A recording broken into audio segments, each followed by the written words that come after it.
吃蛇肉，兽性大发，半夜钻进了嫂子的棺材。结果第二天已经死了的嫂子肚子竟大了起来。更离奇的是，哥哥身上竟长满了鳞片一样的东西。自那天之后，我才知道，原来嫂子根本就不是人，她是我妈在河边捡来的。据说发现嫂子的时候，她身边围绕着10几条长虫。我妈见嫂子长得水灵，便带回家给我哥做了媳妇，同时带回来的还有那10几条长虫。我妈在那些长虫里挑一条最肥的炖成了汤给我哥喝。当天晚上，我哥就爬上了嫂子的床。第二天，嫂子眼眶通红的出了房间，后边还跟着一脸艳足的我哥。我妈看着这些蛇，哈哈大笑了起来。发财了，发财了，果真有用。我妈发现蛇的妙用后，直接在我家门口挂了牌子，卖长虫1条1000金，持后1站不倒。村里的人见了一脸的怀疑，这蛇真有你说的那么有用？有没有用，我嘴上说了不算。我现在给大家伙炖1条，大家伙试试就知道了。我嫂子听到后，脸色发白的跟我妈说，这是鱼蛇，必须得带回家吃，在这里吃他们忍不住的。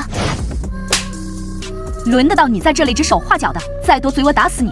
嫂子嘴角流着血，张了张嘴，终究没敢再说什么。没多大一会，火架上的大铁锅里就传出来阵阵肉香。我猛地吸了一口空气中弥漫的肉香，好香，真的好香，比猪肉不知道香了多少倍。就在我想再上前一步的时候，嫂子却猛地拉住了我，别闻，更别吃。我讶异的看着嫂子，想问问为什么，嫂子却什么都不肯说，只是死死的拉着我。就这么一会儿的功夫，锅里的蛇肉就被分光吃尽了。吃完蛇肉的男人们看我嫂子的眼神里都冒着绿光，也不知道是哪个胆大的上前摸了一把我嫂子的屁股，吓得我嫂子发出了一声尖叫。可惜这声惊恐的尖鸣传进这群男人耳朵里，就是最催人情动的一响。这下所有人都忍不住了，一个接一个的往我嫂子身上扑。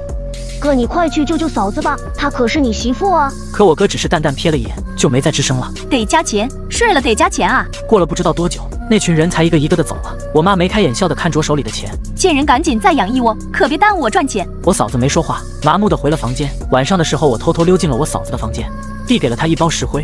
嫂子，我没有药，但是石灰能止血，你先凑合着用，明天我再去山上给你采药。嫂子看了看石灰，又看了看我，突然阴恻恻的笑了。嫂子，你笑什么呢？剩下的蛇肉你千万别吃，一口都别吃，听到了吗？虽然不知道嫂子为什么会这么说，但是我还是重重的点了点头。我知道了，嫂子，你放心，我不吃。嫂子这才满意的让我走了。第二天我刚醒，就听到我妈的尖鸣声，刚出门就看到我嫂子自杀了，穿着大红色的血衣死在了我家门口。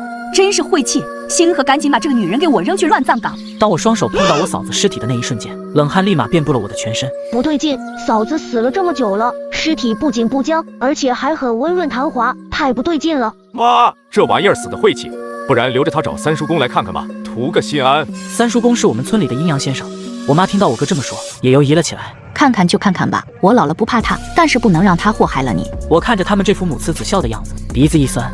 在我妈眼里，只有我哥才是她的儿子，我只不过是一条狗罢了。三叔公来了以后，盯着我嫂子的尸体看了半天，最后三叔公把我妈拉到一旁，嘀嘀咕咕的不知道在说些什么。星河，你今晚跟你哥换下房间睡。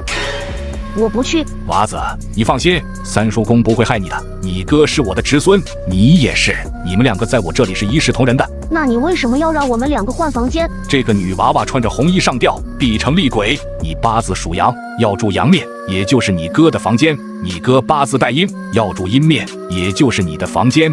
只有这样才能保住你们两个人的命，不然你们两个必死。我打了一个激灵，不敢再多说什么，忙不迭地应了下来。谁知第二天竟发生了让我这一辈子都终身难忘的事情。